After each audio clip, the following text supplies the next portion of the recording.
Драги дечиња, драги првачиња, и на овој час по македонски јазик заедно со мене, наставничка Зорица, ќе се обидете да се представите пред другите преку игра, ќе се обидете внимателно да слушате додека другарчето зборува и да ги почитувате правилата на говорната игра. Всушност, тоа е и целта на денешниот час. Значи, повторно ќе откриеме многу работи за себе, но и ќе слушнеме многу нешта за нашите другарчиња од одделението. Но сега на малку поинаков начин. Сега со помош на волшебниот лик кој излезе од приказната што ќе ја слушнете сега. А кој е тој интересен лик? Останува да внимаваме и да откриеме. Слушај внимателно. Едно дете, едно прваче кое што иако имало 6 години не сакало да се чешла, мие, средува. На неговиот 6-ти роден ден добило многу интересни подароци. Најинтересен подарок од сите била кутијата во која имала чудно огледало. Кој ли ми го подари овој бескорисен подарок? За несредениот роден денко тоа бил промашен подарок и при првото излегување да се игра со другарчињата, попатно ја фрлило кутијата со огледалото на ливадата. По неколку поминати тажни денови на ливадата, на огледалото му се насмевнала среќата. Првачето Лиле заедно со своето маче поминале токму покрај него. Љубопитното маче почнало да ја чепка под отворената кутија, со огледало во неа, и кога успеало да ја отвори и да погледне во неа, се исплашило и почнало да бега и да мјаука.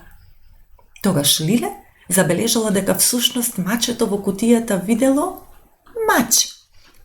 Вистинско кафеаво исплашено маче потполно исто како него. Кој да го фрли ова огледало, јас мислам дека местото не му е тука, му рекла Лиле на мачето. Лиле го земала огледалото и го однела во училиште, раскажувајќи им на другарчињата каде и како го пронашла. Тогаш ликот на Диме целосно се променил. Диме се зацрвенил, посакал да го снема во училницата. Да го ставиме во играчките, извикала Марта. Можеме да го закачиме над зидот, рекол Илија. Јас пак мислам дека можеме да му дадеме име Сезнајко и да ни биде другар и во играта и во учењето, предложила Лиле. Да, се слушнал гласот на сите деца. Така и се случило. Волшебното огледало Сезнајко сега е прво одделение, а волшебно е затоа што тоа еден миг е Диме, веќе следниот момент е Илија, потоа е Марта, па Лиле и сите други првачиња од одделението. А дали знаете зошто? Размислете. Дечиња, дали ви се допадна оваа приказна?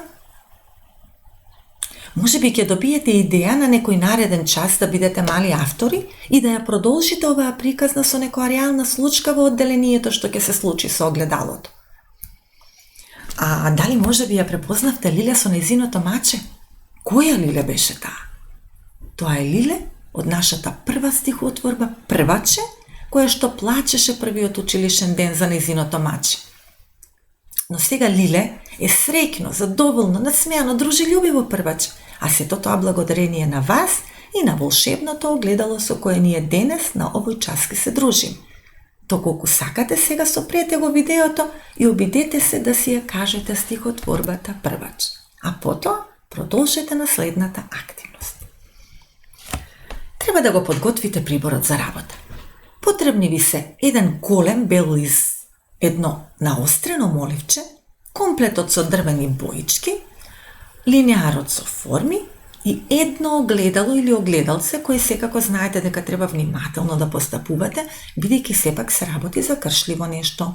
Сопри го видеото, подготви се и потоа на празниот бел лист нацртај оваа шема. 10 празни долгнавести кругови елипси во 2 реда по 5, на секој круг по едно квадратче долу и во секое квадратче броевите од 1 до 10 по ред.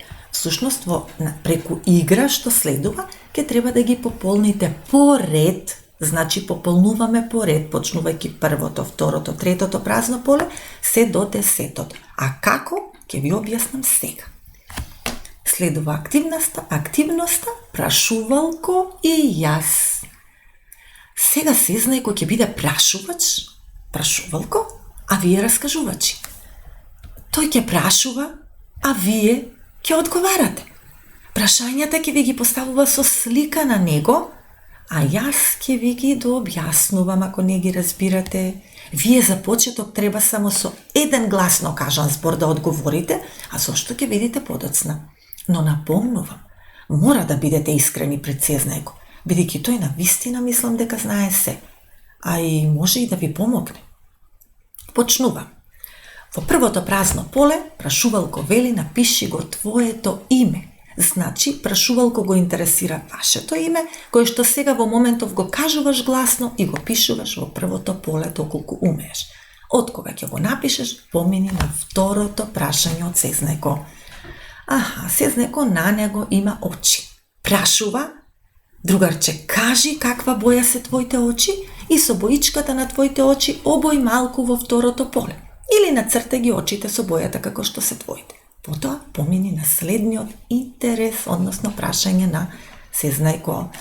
Да, во него има нацртано коса. Во третото поле треба да направите две работи. Доколку вашата коса е долга, ја цртате долгата линија, доколку е кратка, ја цртате кусата линија. Затоа што прашувалко прашува каква е должината на твојата коса.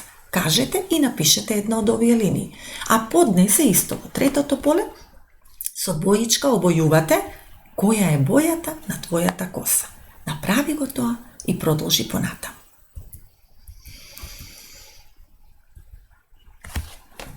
Повторно го разбирам Сезнајко што сака да ве праша со оваа слика раче со боичка.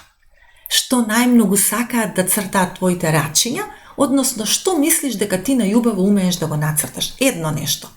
Кажи гласно, а потоа нацртај го на едноставен начин. Потоа продолжи со видеото. Ножиња со патики. Прашува која игра најмногу сака да ја играат твоите нозе. Кажи ја играта што ќе ти текне, што ти е омилена, и нацртај ја во следното празно поле. Мислам дека тоа е петото поле. Уфце. Во моментов сакаш да го слушнеш гласот на мама, тато, баба, дедо, братчето, сестричето. Кажи гласно, а потоа нацртај го само ликот кој предмалку го кажа. Со овој исплашен емотикон во него Сезнајко сака да ве праша. Што би те исплашило да видиш во просторијата? Одговори со еден гласен збор и во седмото поле нацртај го твојот страв. Едноставно, како што умееш, така цртај. А ова убаво мило емотиконче, значи, што мислиш дека ти најубаво умееш да правиш. Значи, што ти најубаво умееш да правиш. Боиш, вртиш обрач, црташ, погодуваш цел, сложуваш сложувалки, редиш или било што. Кажи гласно и потоа нацртај. Колку ли му е тешко на овој емотикон. А тоа значи дека мислам дека Сезнајко тука сака да ви помогне. Затоа и ве прашува. Што мислиш дека не умееш да правиш на училиште? Сметаш дека е претешко за тебе. Обиди се твојот одговор што ќе го кажеш да го нацрташ во следниот празен простор и за крај со што сакаш да патуваш го интересира. Во последното поле нацртај го превозното средство со кое што сакаш да патуваш. Ученици, доколку успеавте да ги пополните искрено сите 10 полиња, браво! Кога ви реков да одговарате на прашањата само со еден збор и една слика, тоа беше поради игричката што следува сега, а се вика лик во огледало. Ке се препознаваме по описот. Не ви се потребни за оваа игра ниту боички, ниту моливи, туку само вашиот пополнет лист и огледалото што веќе го подготвивте. Но мора прво да ги слушнете правилата за игра. Замислете си дека сте во училницата и дека вас ви дошол редот да се представите, односно да се опишете пред другарчињата. Додека вие се опишувате, другарчињата седат со затворени очи, значи не можат да ве видат, и само ве слушаат и секој дете држи знаменце во рака. Опишувањето нема да го правите од местото каде вообичаено седите во клупа, туку ќе бидете скриени зад театарскиот параван и најважно ќе биде да се опишувате со целосни реченици. Но мора да внимавате. Првото поле со твоето име не смееш да го кажеш. Се додека не кажеш барем 5 цели реченици од твојот опис, другарчињата немаат право да кренат знаменци и да погодат кој си ти. Труди се описот да биде добар, целосен, бидејќи во оваа игра не е целта да не погодат кој си, туку да погодат кој си. А тоа кажува дали си ти добар опишувач или не. Ученици, може би во вашето опишување ќе ви помогне доколку слушнете од мене како на истата оваа игра лик во огледало предходната година се опиша првачето Михаил, кој сега е второ одделение. Тој зад параванот се представи вака. Јас имам очи со зелена боја, кратка коса со медова боја. Најдобро од се умеам да нацртам маче, а најдобро од се умеам да играм тенис. Би сакал да го слушнам гласот на моето братче кој што туку започна да вика бато, а премногу би се исплашил доколку видам пајак. Мислам дека најдобар сум во редење на кула од коцки, а најтешко ми е да ги научам и да ги пишувам буквите. Би сакал да патувам со авион. Дечиња, дали забележавте дека Михаил не го спомна првото поле, името каде што му беше напишано? И се представи со убави целосни реченици, си доби голем аплаус од своите соученици. Тие самите се изјаснија дека тој прекрасно се представил. Се надевам дека и вие ќе заслужите аплаус, односно едно големо браво за описот кој што ќе го направите во денешната игричка. А сега, драго учениче, редот е на тебе. Земи го пополнетиот лист, земи го твоето огледало и гледајќи се во него, започни со описот сега. Прваче почетниче, како се чувствуваше ти на овој час? Доколку среќно и слободно се представуваше, браво. А доколку чувствуваше страв, срам или тага при твоето представување пред другарчињата, тогаш обиди се повеќе да другаруваш и да споделуваш со твоите другарчиња. Само така училиштето ќе ти стане пријатно место за учење и игра. Заслуживте аплаус.